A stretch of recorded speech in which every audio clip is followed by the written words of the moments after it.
The first few projects, that's when I realized the power of what was going. Yeah. I was very clear that, while indeed businesses were evolving, reporting and governance, chartered accountancy as a qualification, it's easier to get inside. The thing that I learned the most, one is apply hard work, again, put in your best, and just have a mental frame of mind. And that's always kind of helped me, through the rest of my kind of professional and personal life. Yeah. So welcome everyone to another episode of Finance Forward. Here we're going to talk about finance, accounts, and everything that counts. I'm your host Anant Bengani, and I have someone you guys will be thrilled to listen to. He is an All India ranked chartered accountant, a certified public accountant. He's held a lot of businesses at KPMG. Today's speaker is Mr. Jamil Khatri. So Jamil bhai, welcome. We're super stoked to have you on our show. Thank you. Pleasure. It's a pleasure. So first things first, I wanted to ask you, your friend Vaibhav Manik told me a little bit about you. He told me all lines. He told me that on the first day of college, you were correcting the accounts professor and you were telling him that he's wrong on what he's teaching. Is that a true story? Yeah, kind of actually. So what happened is, this was for the chartered accountancy. Yeah. And everybody put a lot of pressure on me to say you have to go to classes. Okay. Not good for your business. But I felt that actually I could apply myself and get through. But Vaibhav and some others convinced me that I had to at least do one class, and I went into this class. I won't name which class and why. It'll be good for our business to name the class. No.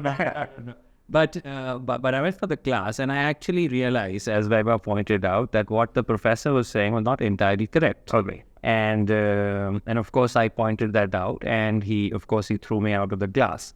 And the funny part is not that. The funny part really is that I ranked after. And did you tell the professor that by any chance? No. And so that's a longer story. But when that happened, as all of you guys do, including them, they put out an ad with my photograph in the newspaper saying that I ranked using them. And I wrote back a letter to them. I said, I ranked factually correct. The fact you contributed anything to it, not correct at all. After many years, of course, I engaged with that professor and that team. But I think that it was a great experience. At that time, everybody was learning a little bit of that youth, the thing to prove yourself. But all stories. And Vaibhav has been a part of that journey, and what he has done at his company is amazing. Yeah. So I want to know a little bit about your childhood, especially about your education back then. So how were you as a student? Pretty much top of the class. Not bad, and that was not because I was very intelligent, but I was always very hardworking. Okay. And I came from a reasonably humble background. Okay. We were all kind of shown the value of money, the value of effort, the value of education, and that's how we applied ourselves. I went to a very, very nice small school called St. Sebastian, Marine Line. Yeah. Very good grounded kind of studies out there. It was great. We had a holiday on Thursday, middle of the week. Loved that. That's how kind of I applied. I always used to be I won't say never, but it didn't have to be the first, but it would be amongst the top, and that's how the journey evolved. Okay. Yeah. So on to the next question about understanding a little bit about how you came into chartered accountancy. I understand your dad's an accountant, and that gave you a little bit why chartered accountancy as a qualification. It's easier to get inside, but it takes a lot of resilience to get out. It's the cheapest to do. And honestly, like I said, my kind of thing was, first of all, I liked finance. Okay. I generally, because of the background, because of what I saw around, and generally intuitively, I was kind of quite glued on to the world, what was happening in business. And I thought to the point that chartered accountancy was a very good way of building a base. Yeah. Right? I didn't have an end game at that stage, whether that was the start, that was the end, or whatever. I think the fact that it was difficult to complete did not bother me. Because like I said, academically, I was kind of quite sorted, and I was pretty confident that if I enrolled into chartered accountancy, I'll kind of make it work. So that's how it starts. So tell me one key takeaway from your journey when you were studying chartered accountancy. What is that one thing which chartered accountancy taught you, except for obviously the technical know-how? I think it's real hard work. It's hard work, yeah. Real hard work and the ability to, the mental strength that you need to navigate this. And I know the course has evolved over time, but in the 90s when mid 90s, I'm not that old, so mid 90s more. I mean, in the mid 90s, the course was like huge. Yeah. And the issue really was not to comprehend the topics. The issue was you be able to complete the document, right? And you went through these periods where you would feel you have it under control, and it wouldn't happen. Yeah. Of course, chartered accountancy also a very funny community game.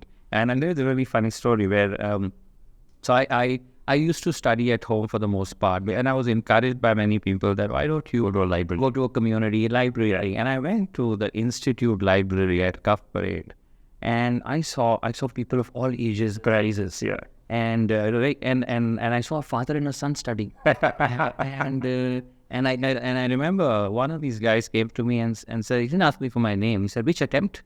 And so you go through spooky stuff. So what I think, what I learned the most, I think that the kind of thing that I learned the most, one is apply hard work, again, put in your best, and just have a mental frame of mind. And that's always kind of helped me, through the rest of my kind of professional and personal life. And So, I mean, we talk about chartered accountancy as one of the toughest exams in the world. It's easy to get inside. It takes a long time. It's an occupational hazard, almost, of, how you said, failing. Correct. It teaches you failure. It teaches you resilience. Primarily, it teaches you how to be tough. 5 years, you grind every single day. I remember, a lot of these, the typical life of a chartered accountant had always been study for the first 3 hours per day. Yeah. Go do your articleship, your training, whatever. And then again, study and prepare for the next day. And you did a 16-hour day for 5 years. Right. And it teaches you how to be super disciplined. Correct. And I think that's a trait you admire in talent coming in. Yeah. Any thoughts about how discipline has taken you part of it? Yeah. I think it's been a huge contributor. I think, I tell people that if you're not focused, and if you're not disciplined, of course you'll still get there. And I know many people, actually, who are super talented, and they were not that disciplined. A very good friend of mine who did his chartered accountancy today, that dude was just kind of walk in and, you're brilliant. Yeah. And he, of course, cleared as CA. The question then is that what do you do? How does this prepare you for life after that, right? And there's no right or wrong. I don't pass value judgment, but at least for me personally, discipline has always helped me to feel and I'm in control of what I'm doing. Do it on my terms, right? Yeah. Balance everything, right? Balance life, balance kind of work. So to me, being disciplined and focused is extremely critical. So how did you come across doing your CPA, which is a certified public accountant from the US? That's another funny story.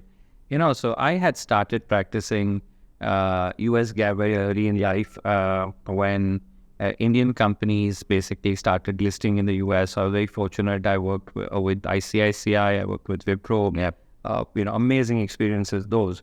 And that's when I felt, this came much later, that look, if I'm practicing all of this, might as well get the foundation right. So I went and did my US CPA. Okay. Actually, this was after I made partner. Okay. Yeah, very fascinating. Which is also very early in your life. Which was early in my life. But what was crazy is that, when you're doing, in the middle of your professional peak life, you're doing so much, and then suddenly you have you kind of got to go study and kind of do this. And as you know, CPA can be done over an extended period. I basically took a break for 4 days to finish my CPA, and whatever 8 papers had to be done, I did in 4 days. And actually, the funny part, I went to Delaware. Okay. And I think the exam kind of official at that time, used to go there and do the stuff. They asked me, why are you crunching this? And, I gave the sob story about how I came from a very humble background. So I had to complete this in 4 days. I got coffee, I got all of that stuff out there as well. But it was a great experience. Yeah, so it came in because I realized there was a lot of relevance of the degree, not for the sake of the degree, but the foundational thing to supplement what I was doing practically.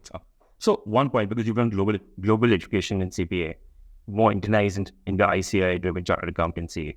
We train thousands and thousands of students for the ACCA, CPA, CMA. Correct. We've seen a stark difference in the education styles. Any thoughts? Because you've done both. What did you think? Because you could say, what program took you 5 years to get done? Now, I understand your experience in US GAAP definitely helped you in CPA. But any thoughts on the education, the global education versus the Indian education over there? Yeah, and I will restrict this to just comparing CPA versus CA. I'll be brought up. I think first of all, what I found is I think one CA is because it's very intense. Yeah.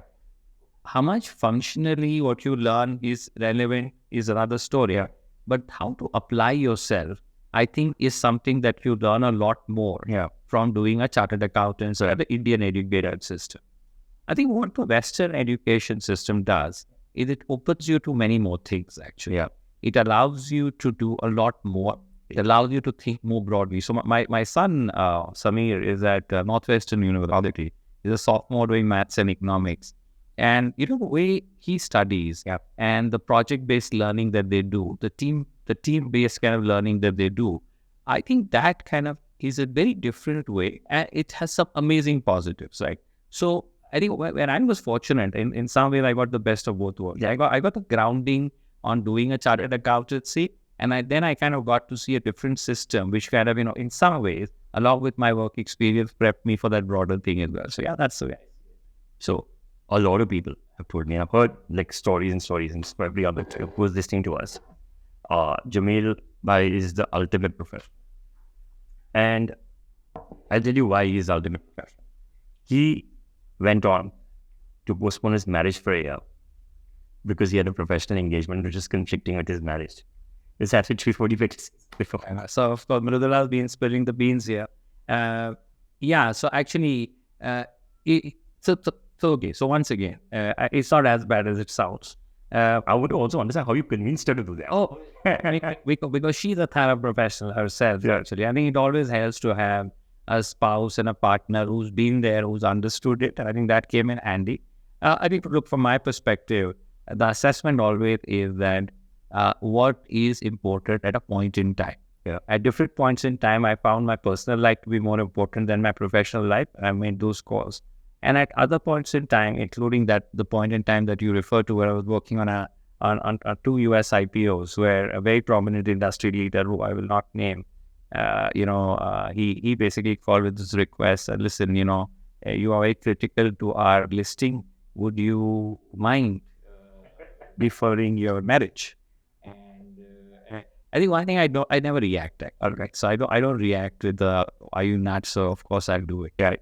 And that always helps, because then people know that you're considering the thing. And that's the way. Yeah. Jamil Bhai has been an expert in delivering bad news. This is the epitome of that. So talking about a little bit about professionalism, I've also understood that you have time to time had the opportunity to work with behemoths in the Indian industry. And you also had to turn down a few of them, especially one particular company, which I'm not going to name, where there was a stalwart, an absolute statesman of India sitting on it. And Akhil told me, just said, you and him had to go and convince him that you're not going to be able to take his audit. Yeah, how did that conversation? Especially when it's been bringing in business. The management, this is going to bring in a little bit more about the value, about what you speak, what you profess. Yeah. Look, I have, I think so first one, I'm a huge believer that life is not built based on short-term thinking. Sure. So everything has to fit into what it means for me as a professional, or my company, whatever platform I am part of. And once you have clarity on that, I think you will get the confidence to basically deliver, as you said, whatever bad news is. So the first thing is, being clear that your KPIs are, and I never ran businesses, and I never encourage people to run businesses just on the basis of sales or market share or whatever. It was always about what does it mean for the long term of the platform. We get to Uniqus, I'll kind of talk about that. I think on bad news, I think the one thing is how you get what you want without making somebody feel bad, actually. Yeah. I think that's an art. Yeah. It requires empathy. It requires listening. Yeah. It requires courage, and it requires honesty. Right. And of course, then you have to have a little bit of communication to do that. And I think that's what comes to play.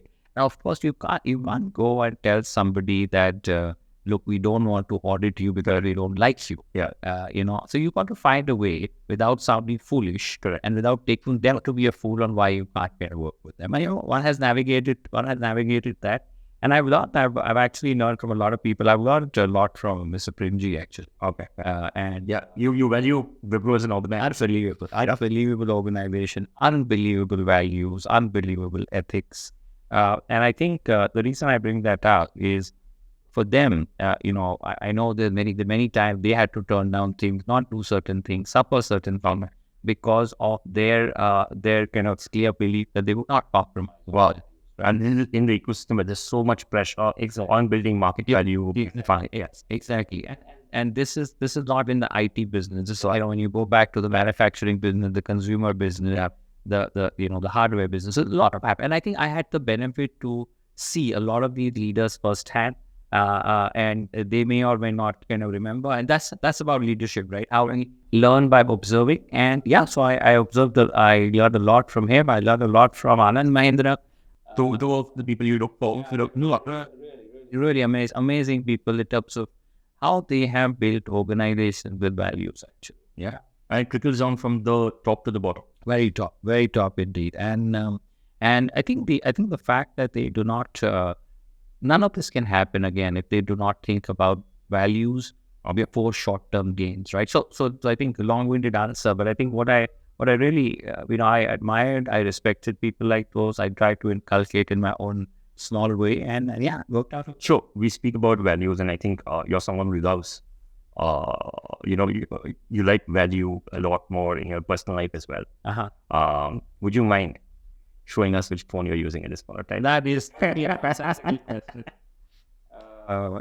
is my wife. So this is an iPhone 7. And we're with 14 right now, 15. No, I have no idea, and I have no. I have. You know what? I think the belief is this, actually. I am. So I love good things in life. Yeah. Not to take that away. Okay. But I think I buy a watch. Yeah. Okay. Because I love a watch. I don't buy it to watch the time. Yeah. Right. To see the time. But I use a phone. Correct. For a phone. Yeah. Right. And when you're using a phone as a phone, what matters to me is, does it work? Is the voice clear? And most importantly, how heavy is this thing? It's going to affect that to stop a lot. This is light. This is cool stuff. This is light. But the real funny story is when what happens when my iPhone 7 breaks down. You buy another iPhone 7. Yeah. And they still matter. I use on request at times. But because I don't change things. I don't change things because I get bored of them. Yeah. I change things either because there are two parts, right? Like there are certain things I love. So I love watches, I love shoes, I love all that stuff. I do that because that gives me joy. But a lot of functional stuff, I don't change it because I believe in getting the maximum utility out of this whole thing. Primji learning. Yeah. The term which I use a lot called frugal elegance. Okay. Frugal elegance very simply means that you don't have to be cheap. Okay. So when you do certain things where you cut too much on your life, you come across as cheap. You don't have to do that. You always have to be elegant. Okay. But you don't have to be extravagant. Correct. And that's really where frugality kind of comes in. Right? I mean, this is a lesson for all the kids out there who think they want to buy any iPhone, any gadget because of peer pressure. I put comment there. They're great company. Go for it, man. But that's weak. Yeah. So one of the things which also Midlaman told me was that there are two things Jamil loves the most: his clients and his people. And you've gone above and beyond for your clients and for your people as well, who at Uniqus today, people want to work with you, right? I mean, that's an enduring quality for which you've built. Can you tell us a little bit about how, what lens have you won for clients, especially with the fact that you postponed your marriage for a year? A little bit more about what it took, to get where you are today, and especially about what you've done for your people. And I mean, it's two ways to sure. Yeah, I think on clients, I think what clients want is a few things. At least in kind of the body of work that we do in consulting or audit or professional services. I think first of all, they want domain knowledge. Yeah.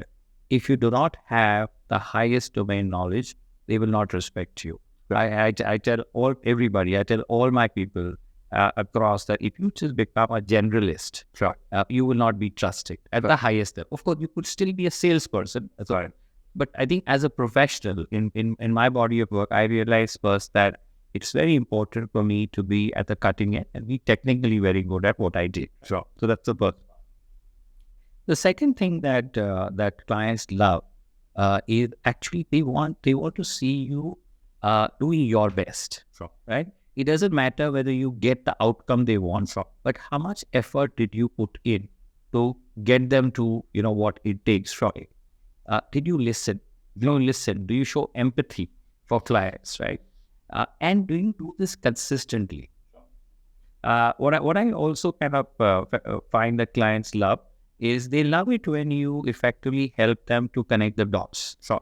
You kind of go. I was recently with somebody to talk about something, but they're pretty sorted in that particular area, which is the area of work that Uniqus does. Sure. But I realize they have a challenge in a particular geography where we don't do anything. Sure. But we effectively know people who can help them. Sure. Now, one could easily have said, listen, this is not for me, and or kind of wrongly represented that we do this as well. The best way to do this, which is what I be doing all through, is say, listen, we don't do this, but we make sure you get the best thing and then following it through. Right. So it takes a lot. It takes a lot to do this consistently, month after month, year after year. And You had to do this for nearly 3 decades. we did this for 27 plus years, and I tell you the support that I have received from people who were. I was again yesterday with somebody and like a top guy in industry, like the very top, and I'd not met them for some time. And I actually told them that we want to work with you in this particular area because we engage with your team. Yeah. And at some stage, I told him that, oh, by the way, my team has experience, right? And without belittling anything, he said, how does that matter to us? You are there, okay? You are there. Super. And I think that's the way. And I can tell you the trick is not to have one Jamil Khatri doing that. The trick is how do you cultivate leaders? And I can tell you all the leaders that we have at Uniqus have similarly built relationships over time. But that then comes with the culture, right? Which I try to build within my team.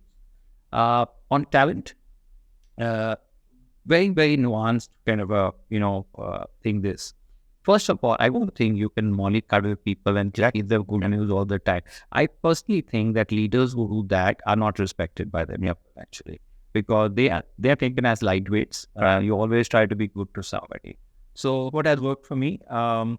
First of all, once again, try and understand people. Try and understand what their strengths are, what the areas of kind of improvement are.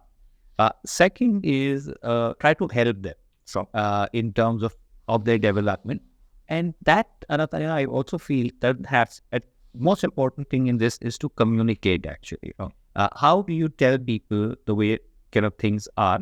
How do you kind of really come across as being fair, right? One of the things I always say is that people like the fairness quotient in a leader, right? So it doesn't matter which end you are, but they should know that they are being dealt in the most fair manner. So that's what has happened with people, and as you correctly said, that's reflected in the fact that a lot of people, whether it's not just in KPMG but people outside of KPMG as well who work with us, are kind of really coming in and wanting to be a part of Uniqus. So you mentioned KPMG. I want to touch upon the 3 decades almost which you spent with them. A little bit about. I mean, we all know. I mean, a lot of people who follow Jamil or the Big Fours know that he's been the youngest partner at KPMG. However, you were also one of the younger partners to get certain practices inculcated as business lines, which became huge behemoths. In fact, I think it became one of the most profitable business lines for KPMG. So let's talk a little bit about, you mentioned US GAAP a little bit earlier. So as I understand, you saw in the late 90s that Indian companies will want to raise capital, hence they would want to convert to US GAAP. And from that, you build on the AAS practice and then the audit practice. So could you speak a little bit more? Okay, so the 3 distinct phases of my profession. Right. I think on US GAAP, it was part luck, part foresight. Not because actually we were called in to do this very, very big project for I think Wipro and ICICI happened around the same time. And actually we had some very good leaders there.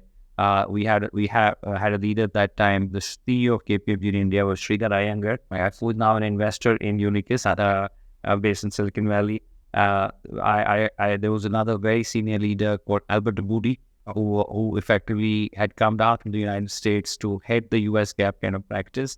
And both of these leaders, of course, had a great thing. I think where for me what worked is, it was not an easy job, okay, because nobody knew what this US GAAP animal was, right? But effectively for me, this was about how do I learn more? So how do I get a new skill, right? And how do I apply myself?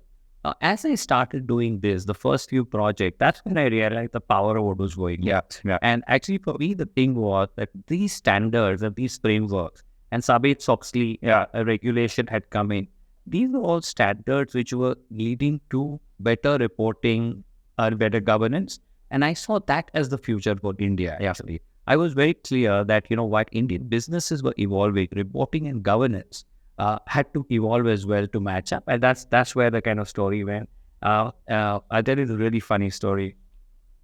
So when we were doing ICICI, we used to sit in this building called Shanti at Ballard Estate, the headquarters. This was before BKC was built. This is before BKC was built. And we would basically, of course, apply US GAAP and help them on their listing plan.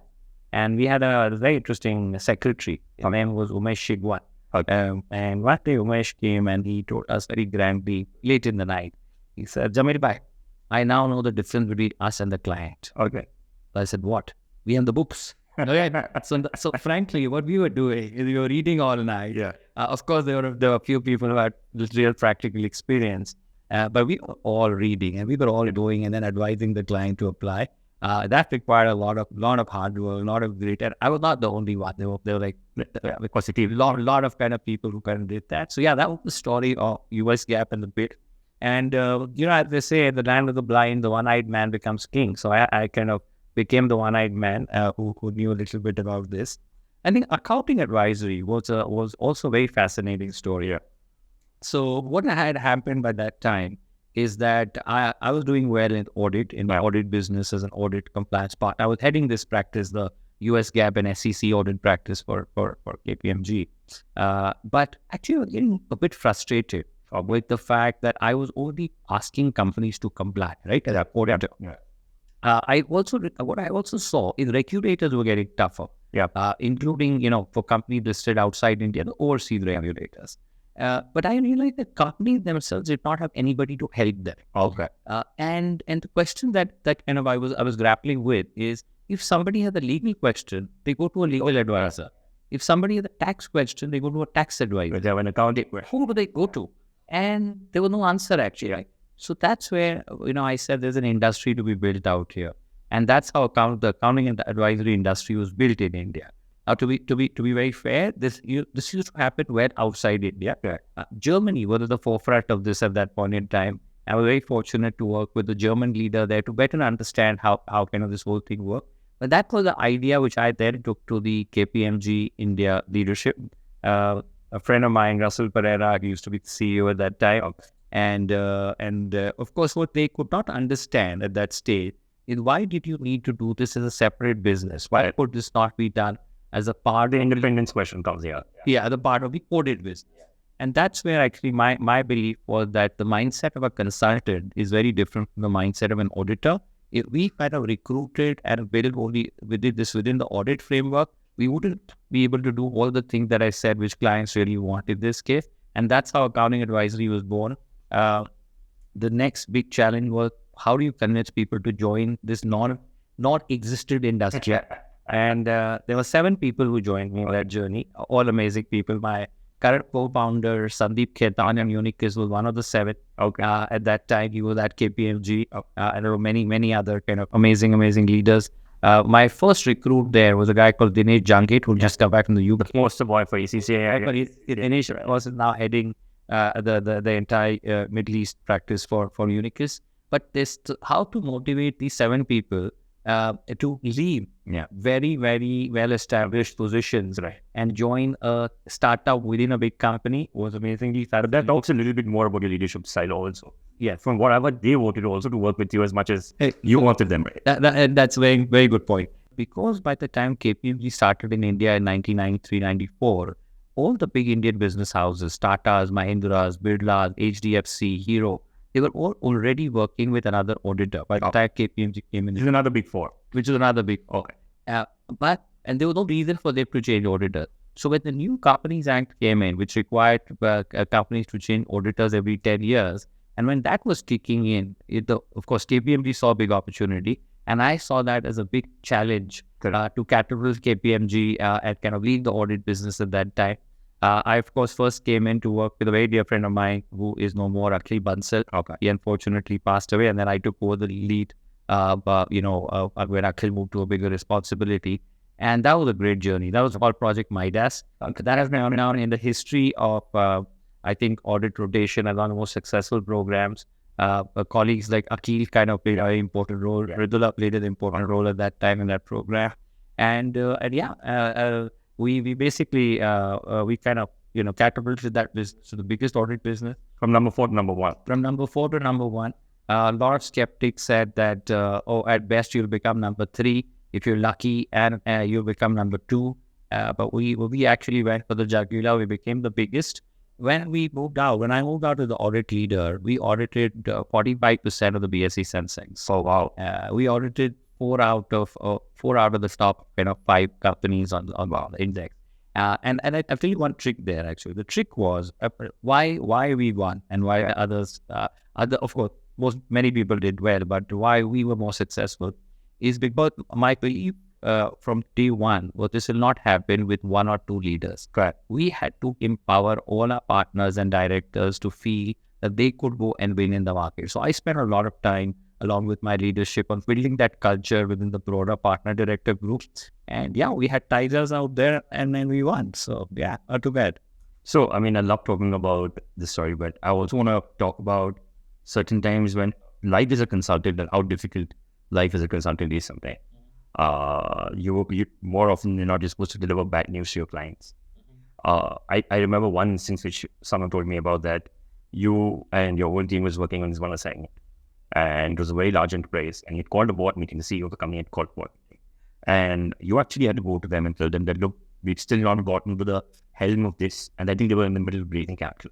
And CEO, and you'd have a very tough conversation with the CEO over there, and you have to tell him that, look, my work is not yet done. I think you should postpone this for a little bit of time so that you can say, and I think he reacted not in a very nice manner. So can you touch a little bit about that? It goes back a little bit to what I said earlier.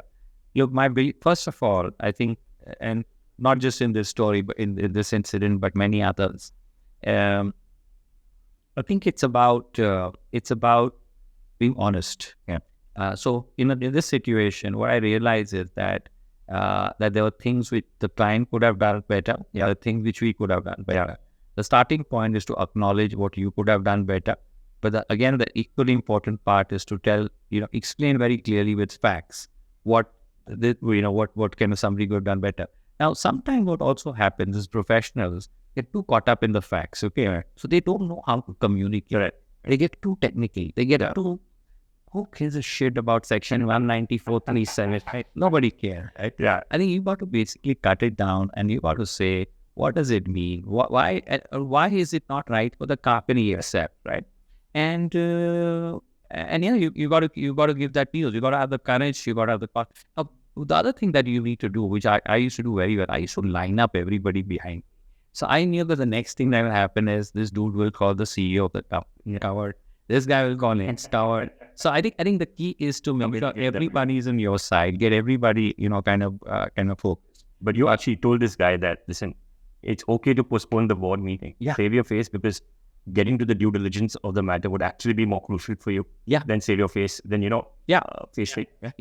And that's the way. That is the way to do. And I've done this multiple times in multiple situations with multiple people. If you ever have to deliver bad news, in India. He's called Mr. Khatri. No, thank you. He's the spokesperson. But No, I had because I go actually. I showed you a message. yeah. I showed you a message this morning. We're dealing with a client situation in a particular place, and actually my team reached out and said there is a problem, and I understood the problem. I thought it's a very amazing, it's a very interesting problem to solve. So I created a group and I called it Project This. Yeah. And I said I'm loving it because after some time I was actually solving a problem which actually had a client crisis. But yeah, no, I think on a serious note, I think the key is be honest, be transparent, empathize with the other person. I always go into something, and I've dealt with the biggest situations like this with the biggest industry leaders in the country. And what I have found is that for the most part, if you are professional, if you are transparent, honest, and empathetic, people come around. So, yeah. So I'll move on to Uniqus. And, you were the head, or you were literally at the head of PPS in every way possible. And you pivoting from there and saying, I'm going to start up. What inspired you to? Yeah, it's the way you said it on human. I met this amazing business leader. He's the chairman of multi thing. And the way he introduced me to one of his colleagues, saying that this is Jamil Khatri. He would have been the CEO of KPMG, but now he's not. And I think what basically triggered this for me was, like everybody, I had a corporate life ahead of me, very all great.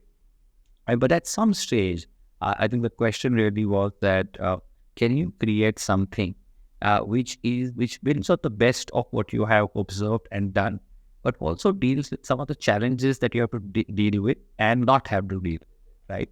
So in this case, for example, technology is something that I genuinely felt that big companies were not agile enough to adopt technology, again, for a variety of reasons. I felt that unlike corporates, which are very global in their operation, if you go, for example, to a Wipro, it's a global company. Right. If you go to an Accenture, it's a global company. But if you go to a consulting company, okay, not just the big four, they tend to be very localized and national kind of it, right? So I think the question really was that could we basically create something that builds on the consulting experience that we have, but creates a consulting company for the future. Now, one thing I'll tell you what I did not do it for. Yeah. I did not do it for money. Yeah. I did not do it for legacy. Actually, I don't believe in legacy. Okay. Because when you're dead, you want to look back at your legacy. That you're dead. Done. So I did it because I genuinely wanted to enjoy the next phase of my journey. So I've done this for 27 years at KPMG. I feel I have another 200 years ahead of me. And the question really is, what will you do in the next 2 decades that will give you constant happiness and joy? And I felt, after considering a lot of options, that doing something, You told me that you, a year ago when you met in the first thing, said the decision for you was to start Uniqus. It was named, it was unnamed at that time, or to complete, you had 2 companies who were chasing you to become the CEO. Okay, yeah. So I It's a good problem to have. It's a good problem to have. But once again, I think what helps is if you are clear about why you are doing something. And in that case, like I said, my decision was not for wealth, because if I had actually done it for wealth, I would have chosen easy. Yeah, it would have been different. But at this stage of my life, and every person is different, I decided that what was most important to me is the art of creating something that will give me happiness. And I followed that, and I had some amazing support from Ridula in terms of she being a thing. She, by the way, is the author of the word Uniqus. Okay. Yeah. We had many names. We kicked around a lot, and so yeah, that's how Uniqus was kind of born. It was in its early days. It was called Upgrade. That was the project kind of name. But when the incumbents started trying to upgrade themselves, we decided to move on to Uniqus. Yeah, I'm sure Ronnie would have said upgrade. It's going. By the way, I met Ronnie. Yeah, I actually consulted Ronnie as a part of this whole thing, and he is one of the most, again, amazing leader. Yeah, he may not remember it, but I'll tell you this amazing story about Ronnie. So when Ronnie was at UTV, and I was doing a project on for them on some very complex US GAAP reporting, and so I was called in to explain the issue to Ronnie and his team. And he basically says, after hearing this whole thing, he got it. Yeah, amazingly sharp. Yeah, he got it. And then he said, you are a smart guy. So you're not the problem. What is the antidote? What is the antidote, he said, right? And I used that antidote to kind of sting for a long time. When I was thinking through what I want to do next, I met Ronnie again. Yeah. And one of the things I distinctly remember, amazing conversation, he was a great head. And I told him at some stage that, look, if I don't do it now, it'll be too late for me to do it 5 years later. Yeah. Yeah. And he looked at me and said, really? And No, it's how adventure I get. and I think he's just, it's amazing. I am, as you may know, I'm on the advisory board of Atlas KPMG, it's now an upgrade company. So, so just to kind of bring that together. So of course I told him upgrade is different from upgrade. So let's talk a little bit about, when you're starting up, there's a lot of risk associated, but there's a lot of creativity also. You're enjoying what you're clearly doing. I mean, that, like you said, you're not doing this.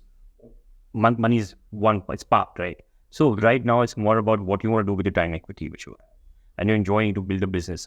Tell us a little bit about what's going in your mind when you're building Uniqus, the kind of talent which you can hire, how creatively can you think. You're constantly thinking about growth in every aspect. And that's how do I put it? That's, there's a different openness, there's a different breath of air which is happening now. So can you draw a little bit about that? Yeah, I think it's just unbelievably exciting, and very, very satisfying. Yeah. I stopped thinking about how risky this was. Yeah. On day one. Okay. Because the moment Nexus Venture, they were all convinced in the venture that it was. You told me they give you the check before you named it. Yeah. So actually, June 30th is when I signed off from KPMG. 3rd July, which was a Sunday, I signed my term sheet. Wow. And it's some amazing people there. Anup Gupta, Suvir, all of you, fascinating. And just going back to the belief that they had and the support. And actually, there were many others. Yeah. Many friends who were amazingly supportive in the world of private equity, in just kind of people who just overall supporters. So I don't think I worried about risk too much. Okay.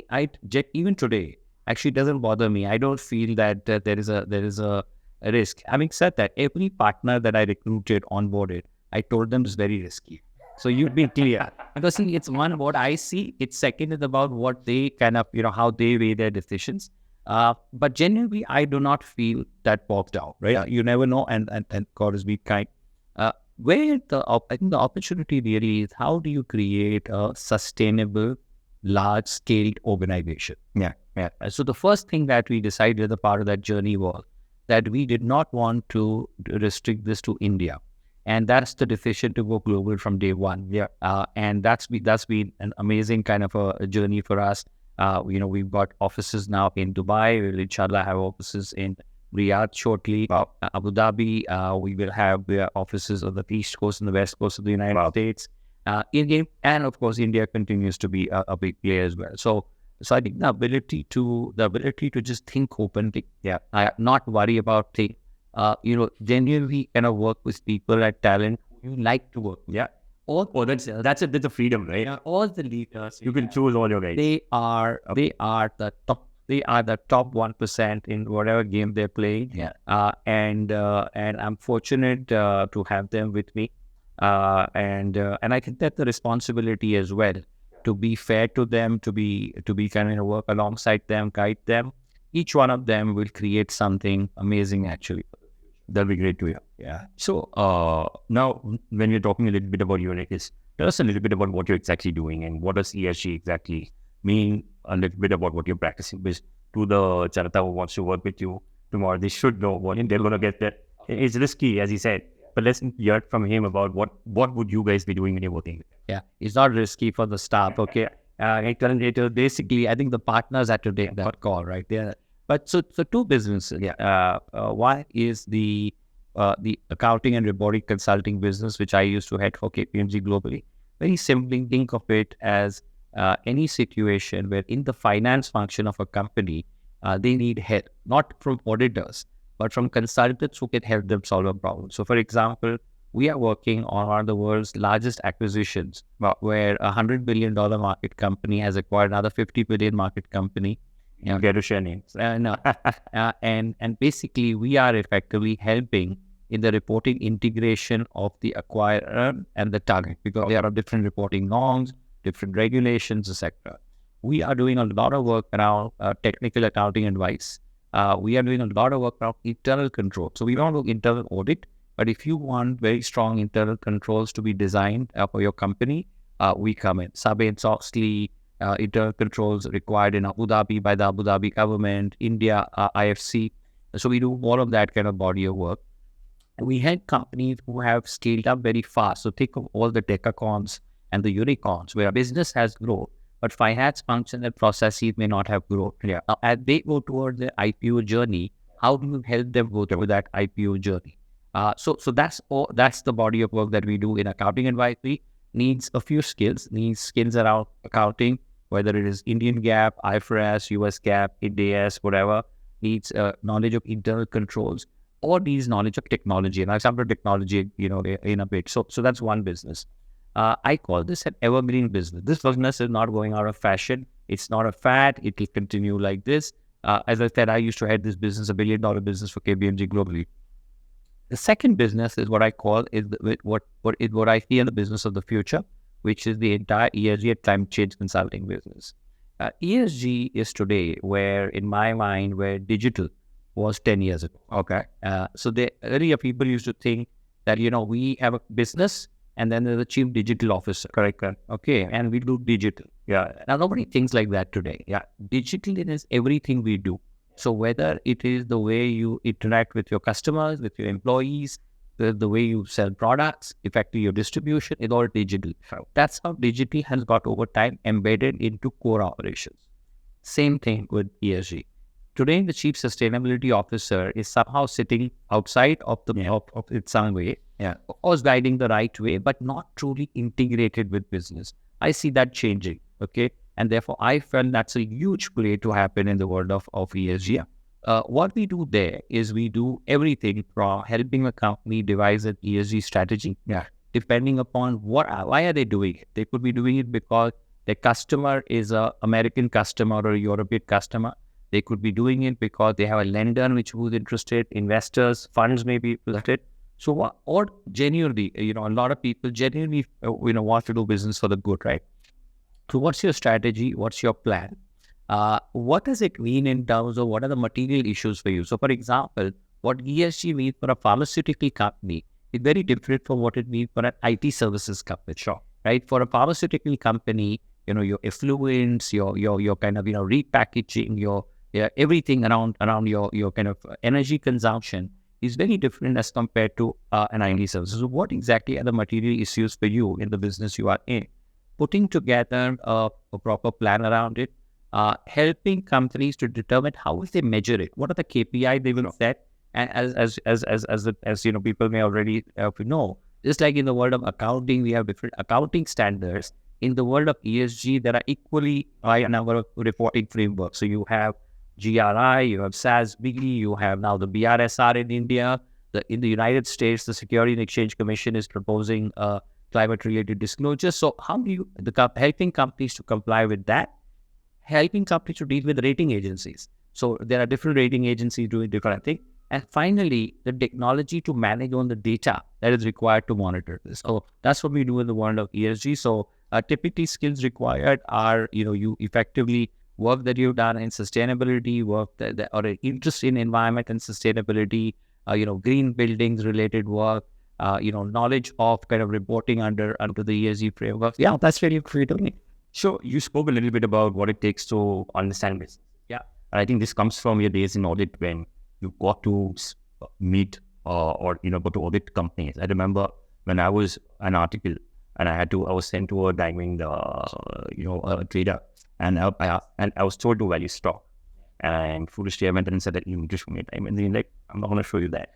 However, he also told me, look at it. How would you understand that? Yeah. And that showed that you have to have so much knowledge and understanding every business. And it teaches you a lot of business lingo also. Okay. So, I mean, with this sort of knowledge over the last 3 decades, it's going to help you to build Uniqus in a different manner. Yeah, absolutely. I think we understand it from two ways, actually. One, we understand it from the business and the client's perspective. on what clients kind of really want, and it equally prepares us for because we see the consulting world so deeply. It gives us the ability to devise again a consulting firm that is more tuned to what kind of clients want as well. What we are also very fortunate about is having a lot of people who have worked in industry as well. So a colleague of ours at ESG who joined us in the Bay Area, Matt Berner, he worked in Chevron Corporation for 10 years in their sustainability group. Okay. Worked with Cooper Companies, the medical devices company. I think the reason I'm highlighting all of this is I think we're creating something which is a very good mix of practical experience, because we just don't want to only advise. We want to help companies implement it with real practical experience and then back it up with technology. Sure. And tell me a little bit on your thoughts of leadership, because you're speaking a lot about leaders who've worked within the past. How are you building next gen of leaders which are going to come? Yeah, I think and some of it I covered earlier. I think my belief, first of all, is pick people who are amazingly talented. Yeah. So everybody who in the leadership of Uniqus today, in their own way, who are leaders, I think are amazingly talented. They have it picked with that mindset. Second is how do you actually spend time and coach people? Now, look, I'm not a fan of spending like lots of time. I don't have that much time. But wherever I have time, I try to be constructive. I try to think ahead on what is it that this effectively person could do with in terms of their development. In my own kind of way, I kind of get that across. I don't believe feedback has to be very structured. Correct. I actually believe in telling people, informally, time to time, not wait really. And once again, going to the point of being very honest and very transparent in the way you kind of communicate people. Finally, I'm a big believer in values. Yeah. So the Uniqus values are called ACTID. Okay. Agility, collaboration, trust, excellence, and drive impact. And we actually try to get that across into all the people, all the leaders who work with us. And in everything that I do, I try to kind of myself practice those values, right? So people kind of get inspired with. Interesting. Now, we're moving toward the last part of the podcast. I want you to cover a little bit about we at Zell, we face a lot of problems at this point of time about kids having a different approach to life. Not able to understand Gen Z as much. I want to hear your thoughts a little bit about that. Yeah. Where, we have close to about 10,000 open jobs. Mm-hmm. And kids have the opportunity of saying, okay. Yeah. And back then, we grabbed the opportunity. Can you speak a little bit about grabbing opportunity as much as you did back then? Yeah. So first of all, I come from a reference where I think what applied in our times may not apply. Something. Totally agree. Yeah. So and I think the first thing I tell all my readers is that try and understand that this generation will be different from us. Yeah, absolutely. Because if we try to expect them to be the same as us, we will only frustrate ourselves, because I don't think we're changing there. So that's the first one. Having said that, as you correctly pointed out, there are a few things that always help. It doesn't matter which generation you are in. I am a huge believer that if you have a positive attitude, and if you have if you're committed to something, like whatever you might want to do, you will be successful. So the first thing is, genuinely, for the young generation to understand the importance of commitment and a positive attitude. That's one thing that may be helpful. I think the second thing is, irrespective of which world we live in, things take time to happen. I find that a lot of the younger generation is very, very, in fact, I use the term restless. Yeah. And I actually, one of the things I kind of say is it's okay to be impatient, but don't be restless. The difference is that when you're impatient, you want to do things in a newer way. That's fine. But you also have to realize that you need to be peaceful with the way that it'll actually kind of, happen. It'll take time. So I think letting things grow is something that people might find a little bit useful. And I think the third thing is setbacks. Mental health is a big issue today. Yeah. The young generation is going through it in multiple times of honesty, what we may have gone through because of social media, the whole peer pressure, everything around that.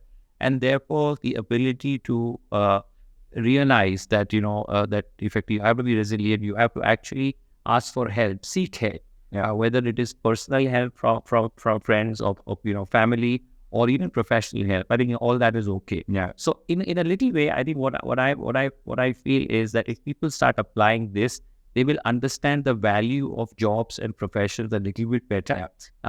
They will anyways realize it over time. How soon do you get to it is the question.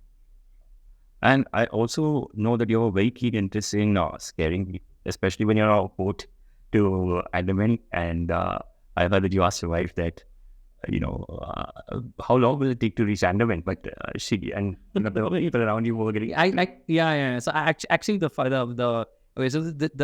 story behind this is that I'm very good at organizing things. The professional side, I am not very good. I'm awful at organizing things on the personal side, and not on personal finances, but on personal. Anything to finance, you're good. You sorted. Sorted. Now, this is the story really is I actually don't get involved in any holidays of ours, right? But you love traveling. I love traveling. I love thoroughly. So once I get somewhere, I know exactly what is to be done. But how to get there is always a challenge, and that's kind of the last thing. So I remember we were on this vacation. I was working till late in the afternoon, and we had to travel that evening or that whatever. And and this was by ship. And we were going to Andaman, and I thought we were going to Lakshadweep. And actually, I just kind of asked her. I said, "So where does this thing leave for Lakshadweep?" And the three people behind me thought they were in the wrong queue, and they just went a little bit about personal finance, and since we started about that, I know that you're you take a very keen interest in investing in startups. What is your philosophy about that, and what are you looking at? Is it more founder-driven? Is it about vision? I know you love technology, so I want you to cover a little bit of that also. So I think on startups, I have been a keen observer of the startup ecosystem. Yeah. For a very long time. Like mid to late 90s, I had a call from this individual who I will not name, who basically in Bangalore, who had come from Silicon Valley, and I still rate him as one of the best venture capitalists I've come across, and he had moved in from Silicon Valley to start, I think, what was then the birth of the VC industry. And I remember really struggling to understand what they did. Because I couldn't understand how they would invest in a company which actually had no products, had no revenues, forget profits. And it was very scary. But then as I grew to understand that ecosystem, that's when I realized that this is the power of innovation, innovation, financing around that innovation, right? So very grateful for that experience. I also remember the same guy, I was his auditor. I made him write off, my team and I made him write off an investment worth $2 million 20 years ago, which he then sold for $500 million. And he kind of always reminded us of now you know why we invest in companies that don't look good in the short term. So great learning how businesses are built over time. And because I was so fascinated, and when I was in a big company, so I did not have the opportunity to do that fully on my own. Outside of what we spoke about earlier, I said, how do I participate in this whole thing, right? How do I kind of see businesses being held first? And that's where I started investing. Very fortunate, the first few investments, we were invested in a company that got sold to Flipkart. Fascinating journey that I am an investor in Healthify.me. You love it. Now it's an amazing. I mean, what Tushar and the team have done, it's just absolutely amazing. Great business being built, and I was very fortunate to be a part of that journey from the very early days. I am an investor in CleanMax, which you may have read some news about Brookfield putting in $60 million in the company. Amazing business, again, built where rooftop solar was not necessarily well understood, but the amazing kind of work. And what that has done to me, once again, the wealth part is a part of it, but equally the ability to understand different industries. How that health tech work? How does this comes again from your days in audit? So then you effectively then write this. I've got the opportunity to see these entrepreneurs build businesses.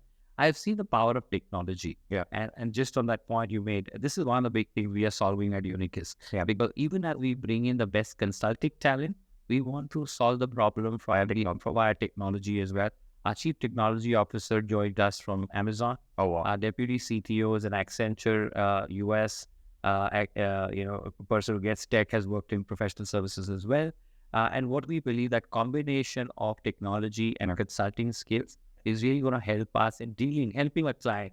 Just on ESG, since you spoke about that a bit earlier, clients are saying, you've done all of this strategy work, plan, you don't know how to report, you don't know how to deal with the right way, the rating agency. Can you help us to manage with the data?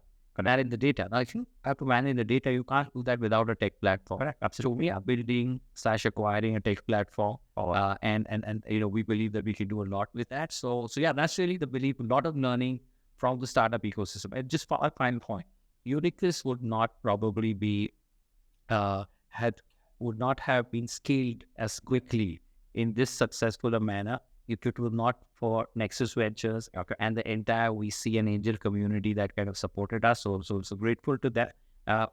Interesting, this karma. Yeah. I actually, when Nexus started operations, I was the first person to help them to incorporate entities in India way back, right? So yeah, like comes a circle indeed. So this is a great way to sign off. I'm sure you guys loved hearing Jamil by talking a little bit about his journey throughout. But what I'm more interested in knowing is about what's happened in the last 3 decades, but what is he going to do in the next 5 years? So, I mean, if this takes off, I'm going to invite you again. I want to know down the line what you're going to be doing, what you're achieving constantly, and more stories about what's happening. And I mean, you mentioned you're going to write a book. We're going to wait for that as well. Thank you so much. It's a pleasure. Oh, thank you, Anand. And look, I must equally say that I'm very fascinated with the Zell story. I have been a supporter of Zell. Ever since I got introduced to you folks by Part. Yeah. And I think what you guys have built is amazing. So you're doing exactly the same thing. You're taking the power of learning and you're taking the power of technology and putting that together. So wish you guys the very best. And on having me back, it's not if it takes off. It is when it does. So, the podcast is really not that. Oh, the podcast also with it. All right, thank you. Thank you very much for your time.